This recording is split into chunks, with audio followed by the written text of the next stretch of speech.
Hello, and welcome to the very first episode of Trophy Whore, the show where I'm going to be reviewing terrible games that have easy trophies to tell you whether or not it's worth wasting your life playing them.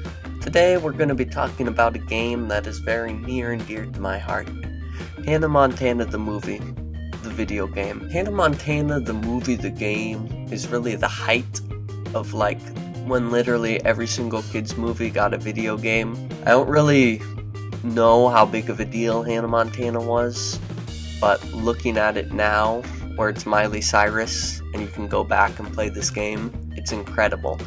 It is the best. It's like a piece of history in a time capsule that you can go back and experience and say, wow, I can't believe that this thing exists. It's so insane that someone thought this would be a good idea to make. Recently I talked about Duck Dynasty. They were trying to be sneaky and quiet, like but we got them now.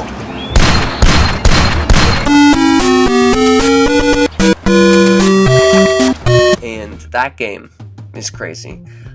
But at least in the show, you hunt things. You have a gun, you shoot things. There seems to be a premise for a video game mixed in there somewhere. But with this, I really do not see how even the most talented of people in the video game industry could make a good and compelling Hannah Montana video game. It just seems like something that you couldn't do. So first, let's talk about the gameplay. Just kind of the random things before we talk about the trophies. So this game, you play as Hannah Montana / Miley Stewart, and you perform musical numbers. And you do this, it's a lot like Rock Band, but they couldn't get the license to use the Rock Band controllers or something, so you just do it on the controller instead. And this game came out towards the beginning of the PlayStation 3's launch, and so you're using all the 6-axis shit, all the stuff that the games came out and people played them, and Sony's yeah, the 6-axis is just a piece of shit. We shouldn't have implemented this into the controllers. You guys can just go make your games without this piece of crap technology. And so this happened before then. So this game, it has all the things you're playing the piano and you have to move the controller back and forth so that the bubbles fall on the right part of the keyboard and all that stuff. The plot of the game is you're Hannah Montana and you get in a fight with some bitch at the shoe store because you're both trying to buy the same pair of shoes. 3, 2, 1, fight!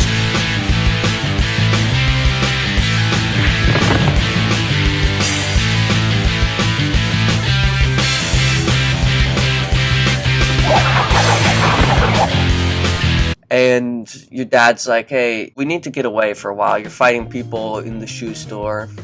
You're going crazy. We need to go back to our roots in Tennessee. And now this video game is based on a movie. And the reason this is the plot of the movie is no joke, because Miley Cyrus wanted to go back to her hometown in Memphis, Tennessee.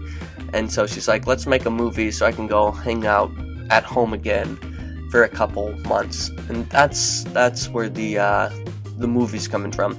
And then they had to make a game based off this. Anyways, as far as the trophies go, the game is fairly easy.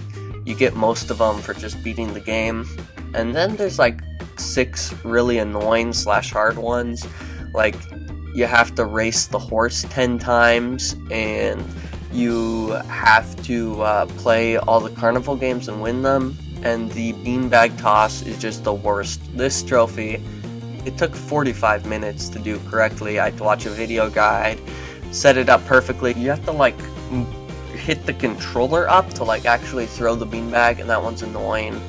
Also, there's a trophy for doing a horse race, and you need 4 controllers to do that. There's kind of a little trick you can do where you can sign the controller out and then reassign it to player 2 and sign in and do that 4 times, and that's kind of a pain. But if you don't have 4 controllers and you're too embarrassed to ask a friend to borrow them, that's a solution. As far as shitty games go to get trophies, this one probably is up in the middle/upper tier. It's bad enough where it becomes super entertaining. How can they write this stuff? Well, Miley, they used to use typewriters, but now I think it's all done on computers.